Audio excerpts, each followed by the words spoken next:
నమస్తే, welcome to V3 news. లక్ష్యం సమాజహితం. ఆజాదీ కా అమృత్ మహోత్సవ్ వేడుకల సందర్భంగా V3 న్యూస్ ఛానల్ వీక్షకుల కోసం ప్రత్యేక కథనం.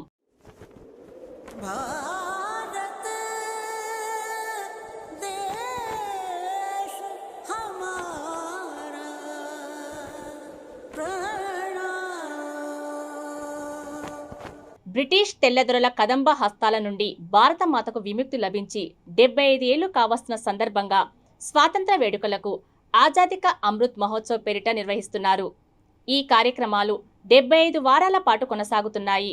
ఈ సందర్భంగా క్విట్ ఇండియా ఉద్యమం గురించి ప్రదర్శన ఏర్పాటు చేస్తున్నారు.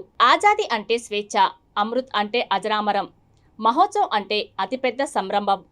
ఆజాదీ కా అమృత్ మహోత్సవ్ అంటే అజరామరమైన స్వేచ్ఛా స్వాతంత్ర్యాల సంరంభం అని అర్థం. దాదాపు 200 ఏళ్ల పాటు దేశాన్ని పాలించిన బ్రిటిష్ వలస పాలకులకు వ్యతిరేకంగా స్వేచ్ఛా స్వాతంత్ర్యాల కోసం సాగిన ఉద్యమమే జాతీయోద్యమం. స్వాతంత్రోద్యమం భరత జాతి దాస్య శృంఖలాల నుండి విముక్తి కోసం ఎందరో మహానుభావులు తమ ప్రాణాలను సైతం తృణప్రాయంగా త్యాగం చేసిన ఫలితమే 1947లో దేశానికి స్వరాజ్యం సిద్ధించింది. భారత స్వాతంత్ర చరిత్రతో ముడిపడి ఉన్న క్షణాలను గుర్తించుకోవడం దీని ముఖ్య ఉద్దేశం.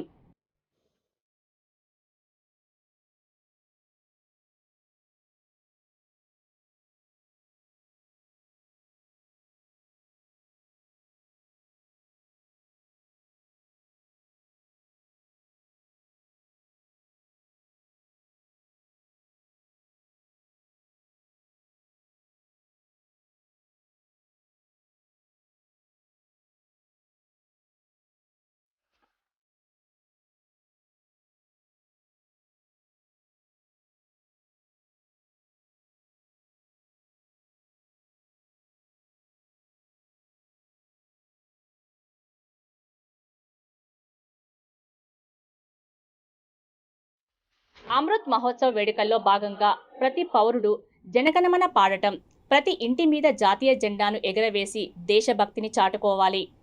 ఈ మహోత్సవంలో భాగంగా వేడుకలను ప్రారంభించే 16 చారిత్రాత్మక ప్రాంతాలను పురావస్తు శాఖ గుర్తించింది. ఢిల్లీలోని కిలా రాయ్ పితోర్ వద్ద ప్రారంభమవుతాయి. మిగతా 15 ప్రాంతాలైన గ్వాలియర్ కోట, ఢిల్లీలోని హుమాయూన్ సమాధి, ఫతేపూర్ సిక్రీ, హైదరాబాద్లోని గోల్కొండ కోట, ఐజ్వాల్లోని భువనేశ్వరి ఆలయం, ముంబైలోని ఆగాఖాన్ ప్యాలెస్, ఒడిశాలోని కోనార్క్ ఆలయం, లక్నోలోని హిమాచల్ ప్రదేశ్ రెసిడెన్సీ బిల్డింగ్ కాంగ్రా కోట, ఝాన్సీ కోట, తొలి రాష్ట్రపతి డాక్టర్ రాజేంద్ర ప్రసాద్ పూర్వీకుల నివాసం, కర్ణాటకలోని చిత్రదుర్గ కోట, వారణాసిలోని మహల్ ఘాట్, అమరావతి. ఆగస్టు 15న బ్రిటిష్ పాలన అంతమై భారతదేశమంతటా స్వాతంత్ర సంబరాలు జరుపుకున్నారు. కానీ దేశం నడిబొడ్డున ఉన్న హైదరాబాద్ సంస్థాన ప్రజలకు ఆ అదృష్టం లేకుండా పోయింది. అప్పటి వరకు బ్రిటిష్ వారికి సామంతుడిగా ఉన్న హైదరాబాద్ నవాబు మీర్ ఉస్మాన్ అలీ ఖాన్ తనకు తాను స్వతంత్రుడిగా ప్రకటించుకున్నాడు. హైదరాబాద్ అటు ఇండియాలో ఇటు పాకిస్తాన్లో కలవదని, స్వతంత్రంగా ఉంటుందని ప్రకటించాడు. కానీ సంస్థానంలోని ప్రజలు తాము భారతదేశంలో కలవాలని కోరుకున్నారు. ఈ పరిణామాల నేపథ్యంలో 1948 సెప్టెంబర్ 13న భారత సైన్యం ఆపరేషన్ పోలో పేరిట హైదరాబాద్ సంస్థానాన్ని ముట్టడించింది. దీనికి పోలీస్ యాక్షన్ అనే పేరు పెట్టారు.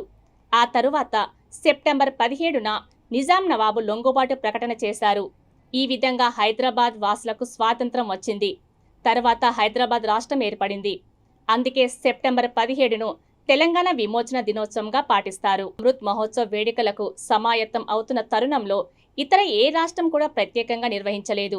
ఒక్క తెలంగాణ రాష్ట్రం మాత్రమే నిర్వహించడానికి పూనుకుంది. స్వాతంత్ర భారత వజ్రోత్సవంను దేశభక్తి ఉత్సుకతతో ఉట్టిపడేలా వైభవంగా, గంభీరంగా నిర్వహించాలని తెలంగాణ ముఖ్యమంత్రి కె చంద్రశేఖరరావు ఆదేశించారు.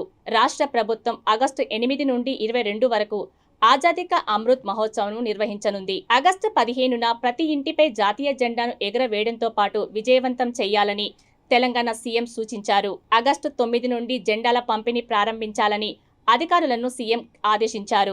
జాతీయతా భావాన్ని గుర్తిస్తూ ఆజాదీ కా అమృత్ మహోత్సవ్ వేడుకలు మన రాష్ట్ర ప్రభుత్వం నిర్వహించడం అభినందించదగినది.